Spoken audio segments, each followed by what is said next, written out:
क्रांती news, आवाज सर्वसामान्यांचा। साक्री तालुक्यातील गंगापूर इथं अवकाळी वादळी पावसामुळे एक गरीब कुटुंब गंभीर संकटात सापडलंय। मुसळधार पावसामुळे आणि जोरदार वाऱ्यामुळे घराचे छत आणि भिंती कोसळल्या, मात्र सुदैवाने कुटुंबातील सदस्यांचे प्राण थोडक्यात बचावले।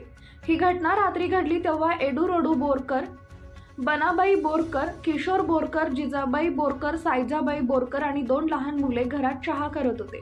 अचानक आलेल्या पावसाने आणि जोरदार वाऱ्यामुळे त्यांच्या घराचे छत आणि भिंत कोसळली, यामुळे कुटुंबाला मोठ्या धोक्याला सामोरं जावं लागले, मात्र सर्व सदस्य सुखरूप आहेत। या दुर्घटनेमुळे कुटुंबाचं जीवन उघड्यावर आलंय।